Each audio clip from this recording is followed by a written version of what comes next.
Tonight, President Trump fighting to keep his immigration agenda on track. Well, that's what the law says, and that's what our country needs. Asking the Supreme Court to weigh in on what the White House sees as meddling judges and frivolous lawsuits. Plus, Democrats in disarray. Look, I'm not stepping down. Despite a break in the ranks over who should lead the party, Democrats notched the largest crowds since President Obama's 2008 White House campaign. And out-of-this-world faith. We sang together with all the astronauts on the space station, sang Amazing Grace. CBN News visits the home church of one of the astronauts back home after 9 months in space. All this and more tonight on Faith Nation.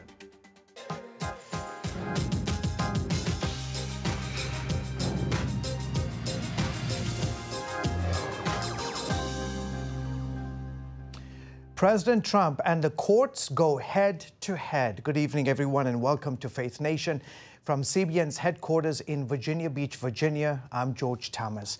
Well, the latest battle between the Trump administration and a federal judge now moves to a 3-member appeals court. Both sides will make their arguments today in a high-profile deportation suit involving Venezuelan nationals. National Security Correspondent Caitlin Burke has the latest. Citing the Alien Enemies Act, an 18th century wartime law, the Trump administration recently deported hundreds of alleged Venezuelan gang members to El Salvador. As the planes made the trip, a federal judge ruled against the move. Still, the administration continued on with deportations, setting up this latest showdown. What was done by the Trump administration was exactly in accordance with federal law. Again, enacted by Congress and signed by the president. We're not making this up. We're enforcing laws around the books. Judge James Boasberg ruled the Venezuelans deserved a court hearing before their deportations to determine whether they belong to the violent Tren de Aragua gang. He's warned the Trump administration of consequences if evidence shows officials deliberately disobeyed his order. Trump and certain cabinet members now ramping up attacks, calling for Judge Boasberg to be impeached or disbarred. This is an out-of-control judge, a federal judge trying to control our entire foreign policy, and he cannot do it. The Trump administration wants Boasberg's order reversed, and Bondi says the Supreme Court will likely get the case. The Alien Enemies Act applies today really more than ever. You know, old law is often the best law if you think about the laws that have been on the books for a very long time. We are in modern day warfare. They have invaded our country, TDA, Tren de Agua. They are organized. They have a command structure. They are sending money to each other throughout the country and out of the country back to support their terrorist actions. The Trump administration plans to continue arresting people as this plays out in court. And DHS Secretary Kristi Noem is scheduled to visit Central America this week, including the El Salvador prison housing those Venezuelan migrants. We're going to keep targeting the worst of the worst, which we've been doing since day one, and deporting from the United States to the various laws on the book. President Trump also announced a 25% tariff on any country that purchases oil and/or gas from Venezuela and then pursues trade with the United States. Writing on Truth Social, the president says this is in response to Venezuela purposefully sending Tren de Aragua gang members to the U.S. Caitlin Burke, CBN News, Washington. Thank you, Caitlin. Mark Caleb Smith joins me now. He's the director of the Center for Political Studies at Cedarville University. Mark, great to have you back on the broadcast. So Trump and his allies are now calling for the judge to be impeached or disbarred. Is that a legal possibility, or are we just seeing political retaliation? I mean, I suppose that it's technically legally possible. I mean, the impeachment really is just up to the House to file articles and for the Senate to engage in a trial. But is it a political possibility? No. It would take 2/3 of the senators to vote to remove him. And I really don't think you'd even get a majority in the House to vote to impeach. And so I think this is really just more of a threat and more of sort of political gamesmanship right now between the two branches of government. And certainly it sends a message but I don't think really impeachment's very likely. Yeah. Some legal experts are now talking about that this could be a full-blown constitutional showdown between the executive branch and the courts, and obviously others say there's a way that we can avoid one. Where do you see this heading, and what exactly, I'm curious, defies rather a constitutional crisis in a case like this? So I don't think that we're quite at a constitutional crisis yet. I mean, I think the administration still has some plausible arguments that the court order, maybe they received it too late to do much, that the flights were already so far gone that they couldn't be turned around without jeopardizing the planes and the people on board. And so I think they have some argument there. They can also maybe make some claims that national security would give the president some authority over this, perhaps. I don't think we're in a crisis until we work through the appeals process, and if eventually we get to the Supreme Court, the court rules against the president, and then the president just says, you know, I'm not going to obey that order. Yeah. At that point, I think we're in a full-blown crisis, and it would be historic. Okay, so so if he does disobey the court order, how serious is that in sort of practical terms? So the Supreme Court doesn't have an army. They don't have any way to enforce their decisions. In our system, their decisions are enforced because people go along with them. And for the most part, throughout most of our history, people have gone along with the court's choices. If the president were to openly defy the court, there's really no one within the executive branch positioned at that point to rein the president in.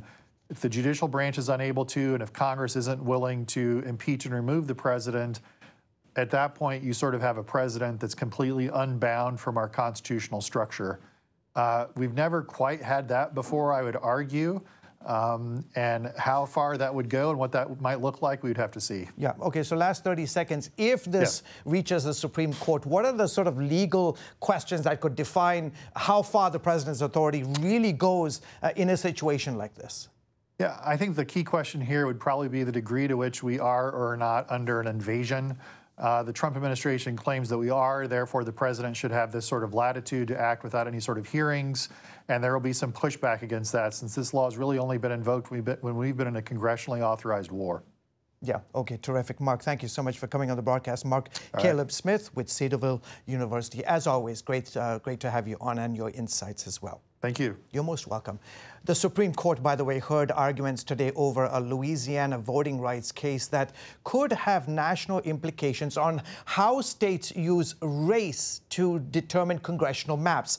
After the 2020 census, state redistricting left Louisiana with just one majority African-American district, even though about 1/3 of the state's population is black. Civil rights groups sued, ultimately winning and gaining a second majority black district. That triggered a group of non-black Louisiana voters to sue, claiming race was a main determination in how districts were drawn. An appeals court agreed, striking down the new map, leaving lawyers for the state to seek the Supreme Court's opinion. We'd rather not be caught between two parties with diametrically opposed visions of what our congressional map should look like. But this has become life as usual for the states under this court's voting cases. And our fundamental question today is, how do we get out of this predicament? While waiting for the justices to hear the case, the newly drawn map with 2 black districts remained in place for the 2024 election, sending 2 African-American Louisiana representatives to Washington for the first time, by the way, in nearly 3 decades. Turning now to overseas news. Israel is ramping up its war against Hamas in the wake of a collapsed ceasefire hostage deal. The IDF says it killed a senior terror leader during a strike on a Gaza hospital today. Gaza's health ministry, by the way, which is controlled by Hamas, says recent Israeli strikes have reportedly killed more than 60 Palestinians across the Strip. Meanwhile, Egypt is racing to draw up a new ceasefire proposal, one that would release 5 living hostages from Gaza in return for humanitarian aid. The fallout has produced growing political turmoil in Israel. Prime Minister Benjamin Netanyahu's cabinet has passed a no-confidence vote to start the process of firing that country's attorney general. Netanyahu accuses her of undermining him, while critics say he's trying to remove anyone seen as disloyal. The move comes just days after he fired the head of Israel's internal security agency.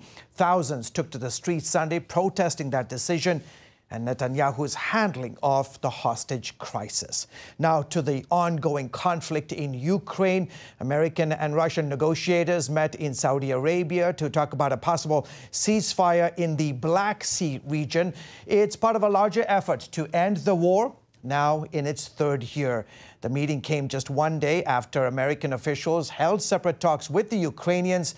President Trump says he supports the talks, but Ukraine and European leaders, well, they aren't convinced that President Putin is ready to compromise. Russia is the only one dragging this war out, the only one that brought it here, and the only one who needs it to continue. Even getting a short-term ceasefire has proved rather challenging. Last week, Russia and Ukraine agreed in principle to a 30-day pause in the fighting, yet both sides accuse each other of launching attacks with drones and missiles. Before we go, an update on Pope Francis. The 88-year-old pontiff is finally home. Wow. After a grueling 5-week hospital stay, Francis waved to the crowd outside the hospital before returning to the Vatican. He'd been admitted for respiratory issues and later treated for double pneumonia. Doctors say he needs to rest and recover before returning to his regular schedule. Up next, the Democratic divide, growing frustration, deepening cracks, and calls for a new leadership. That's next on Faith Nation.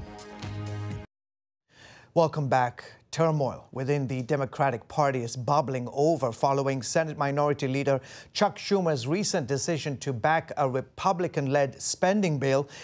The result? A wave of protest calls for his resignation and a growing divide between party moderates and progressives. CBN's Tara Mergener joins us more for all of this controversy. Tara, anger over Schumer's decision has not died down, while Democrats have heard criticism from voters back home. Tell us about it. That's right, George. Democrats faced two unappealing options: allow the passage of that spending bill they felt gave President Trump too much control over federal funds, or risk a government shutdown. Ultimately, Schumer chose what he called the lesser of two evils and voted to advance the bill. 10 Senate Democrats followed his lead, helping it to clear the chamber. Backlash was swift. Critics, mainly from the party's progressive wing, accuse him of handing Trump unchecked power over spending decisions. Now, as calls grow for the leader to resign, Schumer argues blocking that flawed spending bill would have caused greater harm. I knew when I cast my vote against against the government shutdown that there'd be a lot of controversy, and there was. But let me tell you and your audience why I did it, why I felt it was so important. The CR was certainly bad, you know, the continuing resolution, but a shutdown would be 15 or 20 times worse.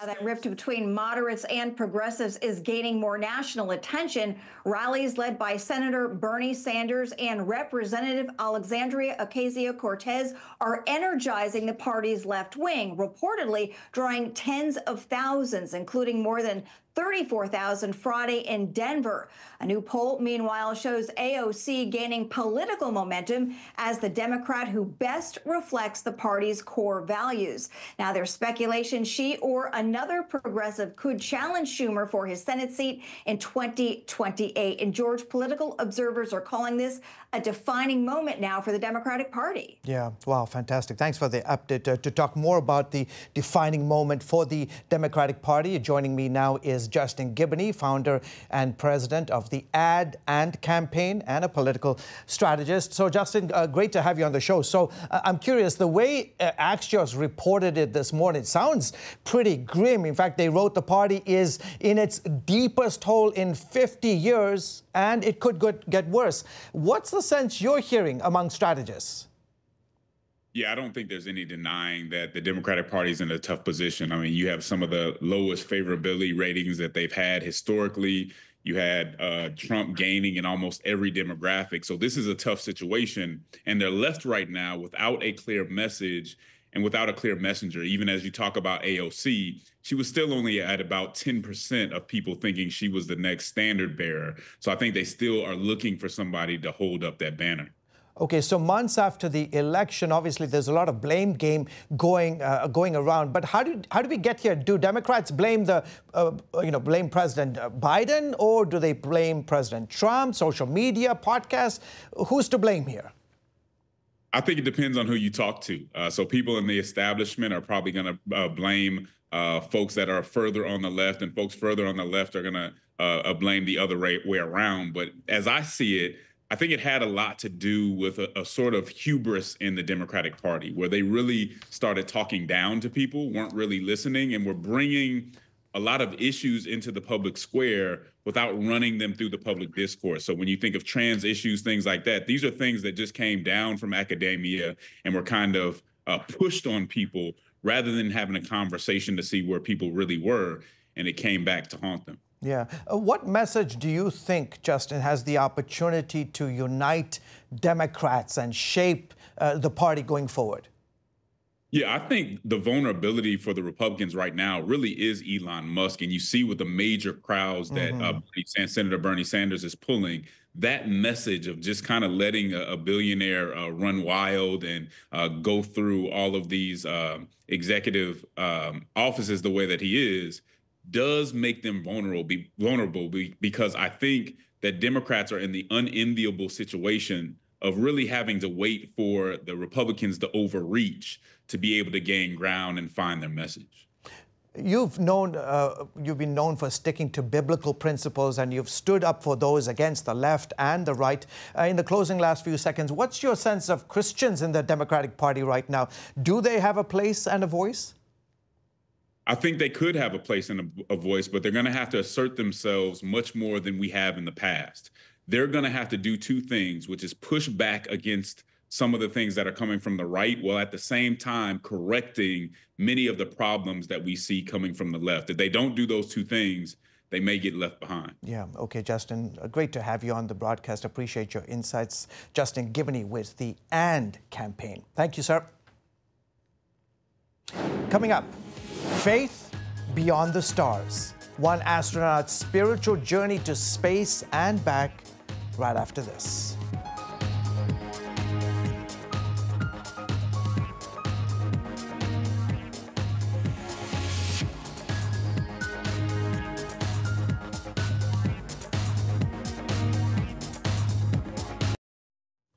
Welcome back. The world watched last week as a SpaceX rocket brought two marooned astronauts home. Their 10-day journey mission had become an unexpected 9 months due to equipment problems. For Barry Wilmore, it also served as a time to exercise his faith, while his church family supported him in prayer from Earth. CBN's Paul Petit reports from Wilmore's home church in Texas. There's something special about this Sunday service at Providence Baptist Church in Pasadena, Texas. It's a celebration because one of their own has come home.